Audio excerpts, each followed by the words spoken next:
Hello friends, जय माँ बगलामुखी जनवास, जय श्री श्याम।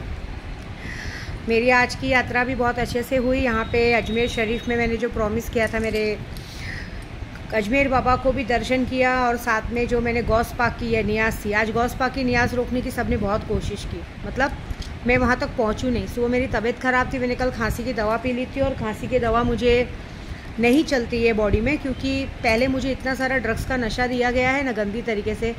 उन लोगों को तो शर्म नहीं है। मैं सच बोलूँ ना, आप सब लोग को एक ही बोलूँगी, जब भी सिगरेट लगाना तो यही लगाना कि जिस तरह से हमारी माँ को नशा दे के बर्बाद करने की कोशिश की ना, उनके बच्चे भी ना उसी तरह उसी नशे में मरे।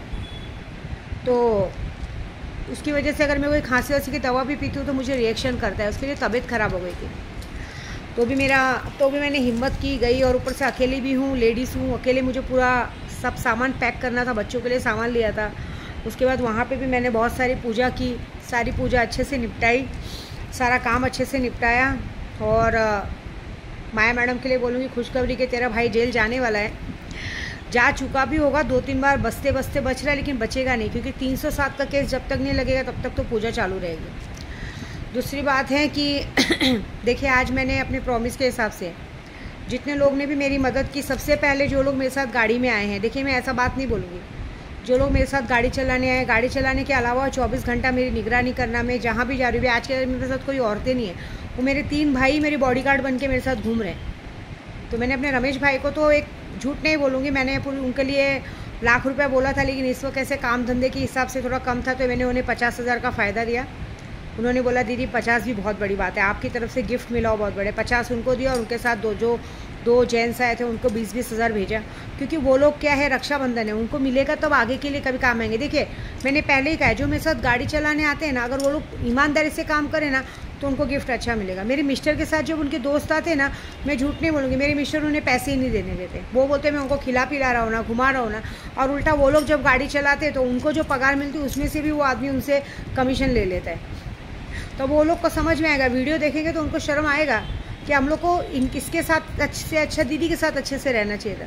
देखिए मेरे साथ ईमानदार रहोगे तो अच्छी बात है। अभी मेरे साथ देखिए जो भी लेडीज़ लोग आते हैं वो लोग ठीक से काम धंधा नहीं करते। एक जन का तो पायगुन ही इतना ख़राब था, और पायगुन ख़राब होने के साथ साथ चलो हम उसको सुधारने की कोशिश करते हैं, उनके घर में मैयत हुई थी, फिर भी वो इंसान ने मेरे से 2 पैसे के लिए मगजमारी की। देखो तुमने 2 पैसे की पगार तो तुम्हारा मिलेगा ही जो रहेगा, अभी इन लोग को भी इनका पगार तो मिलेगा ही।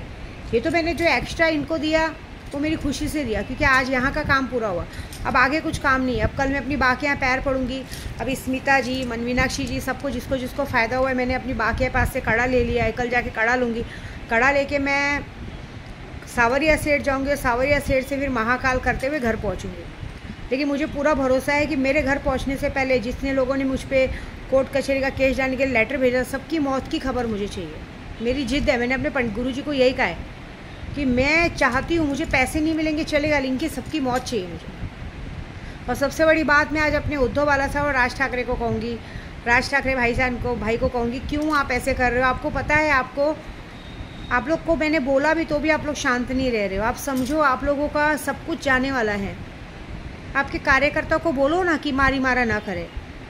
आपको पता है क्या, एक तो हमारे पास एक भी सीट नहीं है, कुछ नहीं, ऊपर से ऐसा। देखिए मैं आपको बताऊँ, मैं उत्तर भारतीय की हूँ, लेकिन मैं आपको बताऊँ आज सब मीरा रोड वाले हंस रहे हैं हम पर। कितने मुसलमान भाई हमारे हमको चिढ़ा रहे हैं। क्या बोल रहे हैं मालूम है आपको? राम मंदिर जब बना था तो जय श्री राम के नारे लगाते हुए इन्होंने इसी मीरा रोड में सारे हिंदुओं ने मिलकर जुलूस निकाला था और हमको बराबर करने आए थे। और जो हमको बराबर करने आए थे, आज ये लोग खुद हिंदू लड़ रहे हैं। आज सारे हिंदू अलग हो गए, कोई मराठी हो गया तो कोई पंथ प्रांति हो गए, सब मजाक उड़ा रहे हैं अपना। पता है, बोलते उनका कहना है कि उनसे भले तो वो लोग हैं, भले मुसलमान में कितनी परिजातियाँ होंगी, लेकिन वो लोग एक करके चलते हैं। सोचिए कितना बड़ा मजाक बनवा रहे हैं आप। हमारे हिंदुओं को शर्मिंदगी झेलनी पड़ रही है। आप लोगों का पॉलिटिक्स बाजू में रखिए ना, ये पॉलिटिक्स करके क्या मिलेगा? आज हम पंथ प्रांति हो गए। जब राम मंदिर बना था, और आप दोनों तो राम मंदिर के दर्शन भी करने नहीं गए हो, तो अभी आगे की बात ही मैं क्या बोलूँ आपको। ये जितने भी अपने महाराष्ट्र के मराठी लोग आपस में आप लोग लड़ रहे हो, भाई क्यों लड़ रहे हो? जब जय श्री राम का नारा लगा था, कुंभ का स्नान होता तो सब जाते हो ना अयोध्या, सब जाते हो ना कुंभ के स्नान करने। पता है आपको कितनी बेइज्जती हो रही है? अभी हमारे महाराष्ट्र को पाकिस्तान का दर्जा दिया गया है। बोलते बेलगांव के आतंकवादियों ने कलमा पढ़ के, जिनको कलमा पढ़ना नहीं आता उनको मार दिया था। अब यहाँ पे महाराष्ट्र में मराठी बोलने नहीं आता तो लोगों को मार रहे हैं। तो आतंकवादी क्यों नहीं है वहाँ? जो आतंकवादी को ये हाल हुआ तो हमारे मोदी जी ये आतंकवादियों को क्यों नहीं ऐसा कर रहे? बताओ, ये कितनी शर्मिंदगी बात है। पता है सब क्या हंस रहे हैं? जिस मीरा रोड में सब लोग कह रहे हैं कि हम मुस्लिम भाइयों को, मुस्लिम लोगों को ये लोग बराबर करने आ रहे थे, सारे हिंदू मिलके, आज उसी मीरा रोड में मराठी और उत्तर भारतीय हैं तो सब एक हिंदू ही, कोई अलग जात का नहीं है, हिंदू हिंदू को मिलके मार रहे हैं और सब मज़ा ले रहे बैठ के। इससे बड़ी बेइज्जती की बात है क्या हमारे लिए? बताओ, कितनी बड़ी बेइज्जती की बात है। महाराष्ट्र, मुंबई, और एक बात, पूरी किताबें तो पढ़ो, पूरे राष्ट्र में हाँ है मराठी बोलना बहुत ज़रूरी, मराठी बोलना सिखाओ, लेकिन आपस में लड़के इस तरह बेइज्जती तो मत कराओ। लोग हंस रहे हैं हम पर, बोलते बेलगांव में जो हरकत हुई तो उसके लिए तो वहाँ पे योद्धा लोग को, पूरे कारगिल लोग को छोड़ दिया गया था। यहाँ जो आतंकवाद हो रहा है उसके लिए क्यों नहीं छोड़ा जा रहा है? आपको पता है कितनी मजाक उड़ रही है। इसके लिए मैंने अभी एक फ़ैसला किया है कि मैं अभी महाकाल जाऊँगी। महाकाल में उज्जैन की मसानी मेलड़ी है, तो उज्जैन की मसानी मेलड़ी में मेरी पूजा शुरू होने वाली है। मैं बस यही कहूँगी, माँ मेरे को नहीं मालूम, देखो मुझे तो अपने पूरा भरोसा है कि हमारे राज ठाकरे, उद्धव वाला साहब ठाकरे का कहने का वो मतलब नहीं, उन्होंने सिर्फ कहा है कि हिंदी नहीं बोलनी, मराठी बोलो, मराठी भाषा आनी चाहिए। अगर सामने लोग कोई जिद करता है तब उसको कान पट्टी लगो कि नहीं बोलना है तो, लेकिन उस चीज़ का फ़ायदा उठा के अदर लोगों ने इस चीज़ का फ़ायदा उठा के इस मुद्दे को बहुत ज़्यादा आगे बढ़ा दिया है। तो मुझे पता है उनका सिर्फ कहने का मतलब वो नहीं था, लेकिन वो मुद्दों को आगे बढ़ाया है। इनका रजिस्ट्रेशन कैंसिल करने का वो हो गया, आप देख लीजिएगा। एक बार एक और नेता ने क्या था, उनका लोकसभा से चुनाव चला गया तो उनको मतलब पॉलिटिक्स से संन्यास लेना पड़ा था। वही चीज़ यहाँ होने वाली है। तो अभी मैं एक काम करने वाली हूँ, मैं परसों 2 तारीख को 1 तारीख को मसानी मुठ मारने वाली हूँ।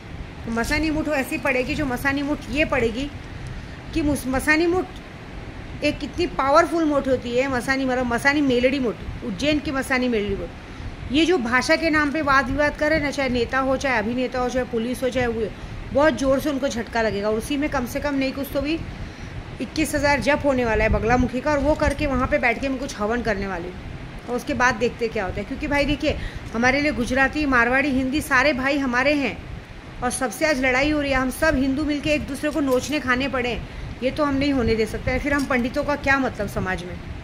तो इन सबकी लड़ाई तो विद्या देवी को लड़नी पड़ेगी, और ये चीज़ों को खुलासा करना पड़ेगा। दूसरी बात है, आप लोग भी जो भी शक्तियाँ लेना चाहते हैं, सीखना चाहते हैं, आप सीखिए, ये मौका बहुत अच्छा है।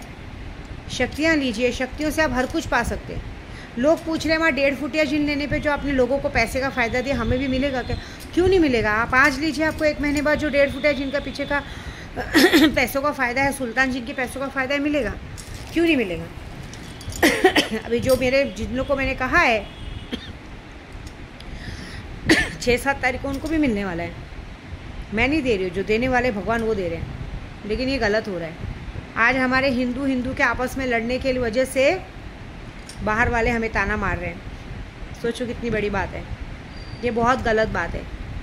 मैं तो भगवान से कहूँगी कि हे भगवान, कोरोना काल मैंने ही बोला था वापस चले जाए, कि फिर से कोई ऐसी बीमारी भेज कि इन लोगों को पता चले कि जब बीमारी आती है, तब जब लॉकडाउन था तब लोग खाने के लिए तरस रहे, तब कोई जात पात नहीं देख रहा था, जिसके घर में खाने को मिल रहा था। और आज ये हाल है कि एक दूसरे को ताना मार रहे हैं।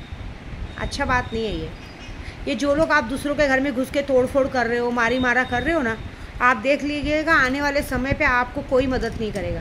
ये विद्या देवी अजमेर में बैठ के ऐसे दिल से बदुआ दे रही है। जो लोग आज दूसरों का तोड़ फोड़ कर रहे हैं, दूसरों को परेशान कर रहे हैं ना, गरीबों को हाथ उठा रहे, मार रहे ना, तुम्हारे घर में अन्न धन किसी चीज़ की भी बरकत नहीं होगी। ज़िंदगी भर तुम लोग भिखारी जैसे मर जाओगे।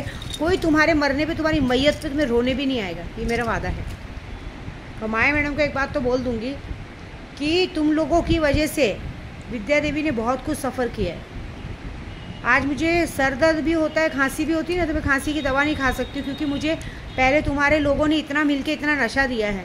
तुम्हारे पति ने, तुम्हारे जेठ ने, है ना, तुम्हारे भाई को भी पता था ये बात।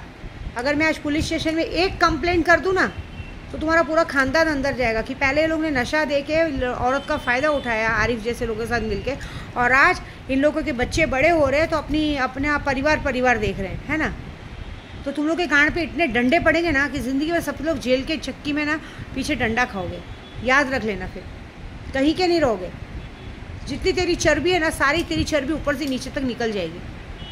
बस मैं तो भगवान से बनाऊंगी, जिस तरह से तुम्हारे परिवार ने आरिफ के साथ मिलके लोगों की ज़िंदगी बर्बाद की ना, सिर्फ मेरी नहीं, जितके तुम्हारे बच्चे भी ना नशे में ही मर जाएं, भगवान करे वो भी ड्रग्स गांजा लेते ही मरे, उनकी मौत भी रोड पे किसी एक्सीडेंट में ही हो, कभी किसी का भला नहीं हो, कि उनकी मौत ऐसी जगह हो कि कोई उन्हें लाश को देखने वाला ना रहे, तुम लोग अपने परिवार की लाश तक ना देख पाओ। जिस तरह से तुम लोग ने दूसरों के बच्चों को अनाथ होने से अनाथ करने के पीछे पड़ो ना, तुम लोगों के घर में भी कोई तुमको दिया जलाने वाला नहीं बचे। ये दिल से बद्दुआ है मेरी तुम लोगों के लिए।